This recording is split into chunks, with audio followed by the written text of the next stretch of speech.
I have so much gold, and I mean a lot of gold. What am I going to do with it, you might ask?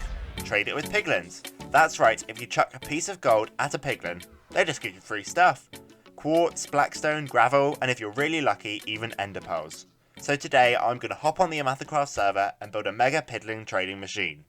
So this is the area that I've chosen to build my piglin trading setup, and the first thing to do is to rip out all of the existing builds so that I can build it in this space. And bam, 6 little piglin stalls installed. So the idea is that we're going to put one piglin in each of these, and we're going to be able to throw them gold over and over again. So the next step is to grab some piglins and try and get them up there. I've already captured one of these guys and he's sitting down here, so hopefully we'll be able to take him up to the top with some scaffolding and put him in, and then we'll have to gather 5 more, which should be a lot of fun. Ooh, it's time for the first test of our skill. We're going to grab this piglin, let him free, and lure him up these steps. This is quite a frightening process. Okay, here he comes, and we're gonna, when he gets to here, we're gonna jump over here. He should fall down in there and perfectly into the pit that we made for him. So we can now break away this scaffolding, break away these trapdoors, and we have a piglin within our little area, which is perfect for us to trade with. So I've been grinding, and that means that we've now got 6 piglins in their little station. So there's a lot of work to get them all in. But now it's done, we should just be able to give them a little bit of a name. So if I just hop up there with an ender pearl, we can go along the line. So we're going to name the first one here. We're going to give them a fresh name. Some of them I've already named, some of them I just put armor on. So let's give them their new names like this.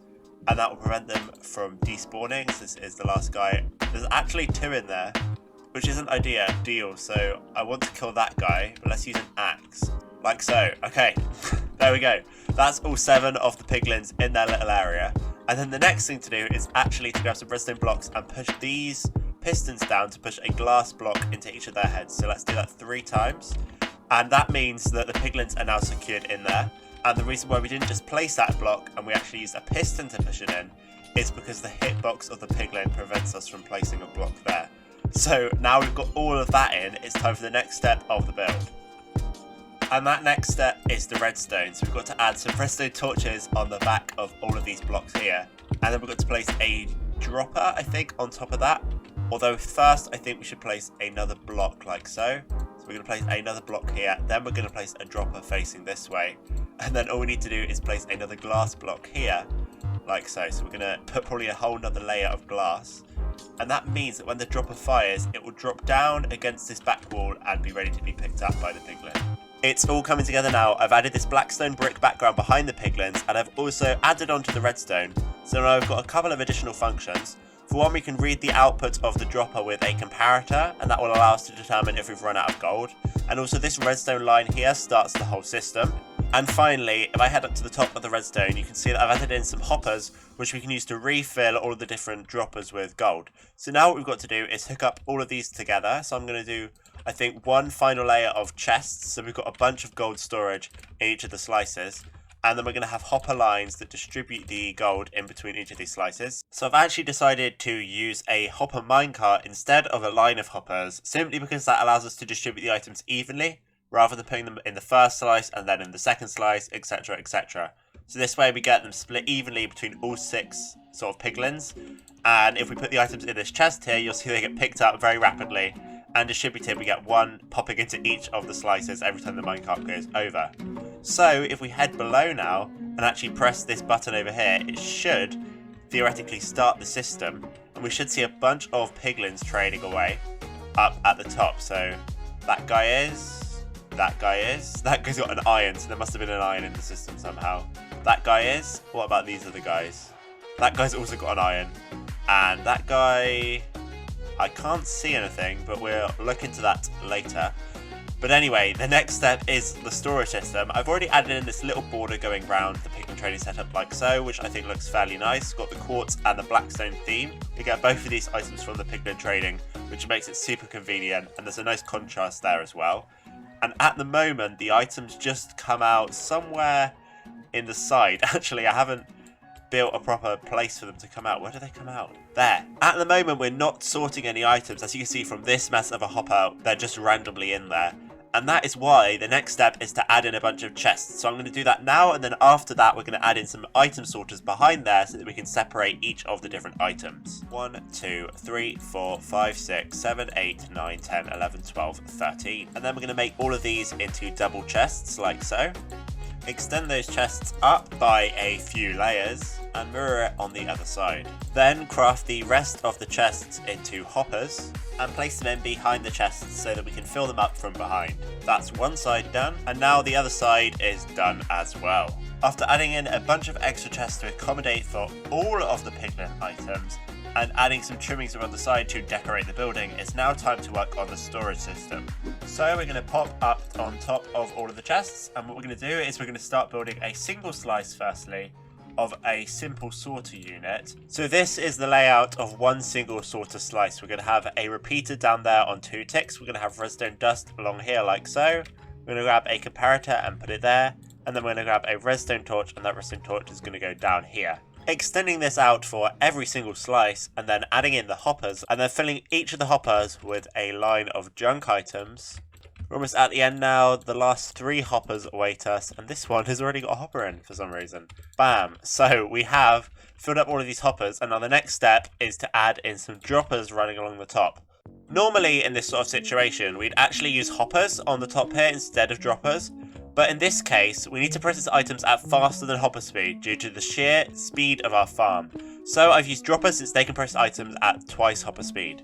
In order to power those droppers, we're going to be using a line of observers, and this way what we do is effectively power them one by one. The next step is to actually connect our items coming from the piglins from this hopper line here up to our item storage system over here with the sorters.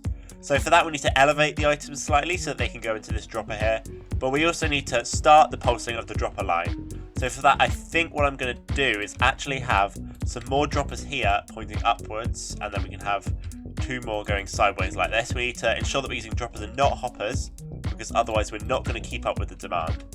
And then we need to pulse if there's an item in this dropper. So I'm going to add a comparator here.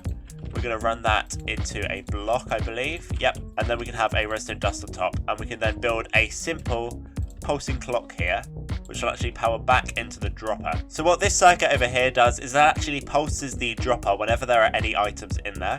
So if we try this out with half a stack of netherrack, we can pop it in there and it will get pulsed upwards.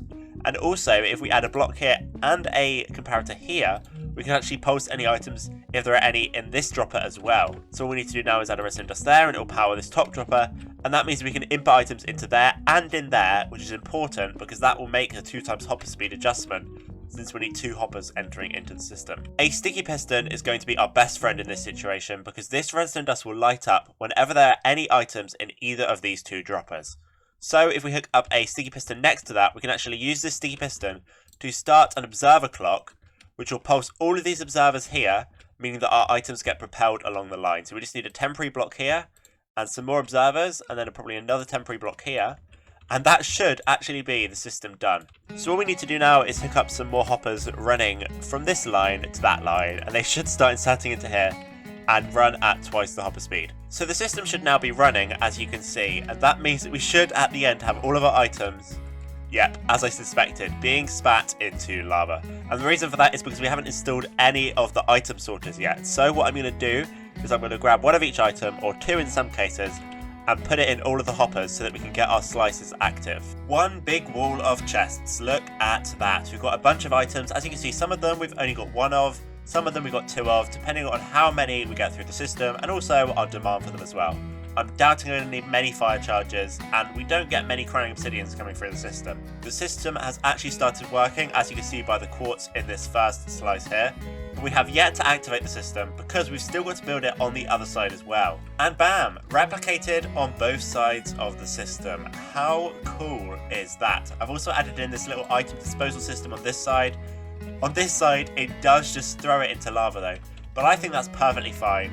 But now it's time to activate the system, so let's just empty my inventory into here, and we've got to grab some gold up from the gold farm. It's time to fetch all of our gold and take it down to the piglins. This is a lot of gold, a lot of AFK has gone into this, but it should be super fun to see it all converted into valuable resources. The moment of truth is upon us. We've got our 6 piglins in the system, we're loaded up on gold, and now we're going to press the start button and watch as these guys hopefully all trade away. It looks like everyone except for this end guy is now trading gold, so I'm going to have to look into that.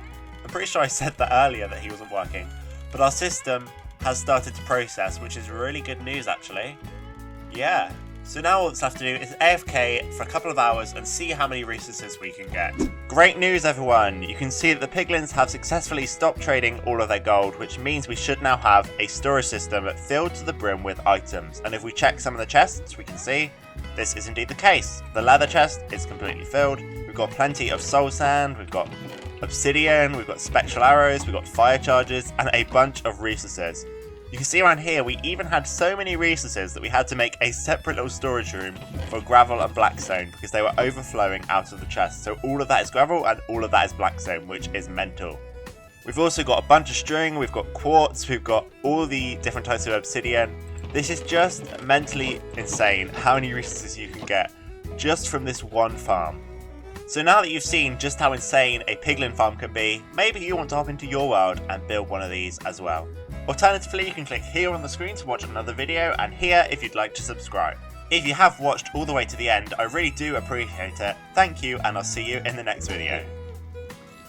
Ow, mate, stop, hey.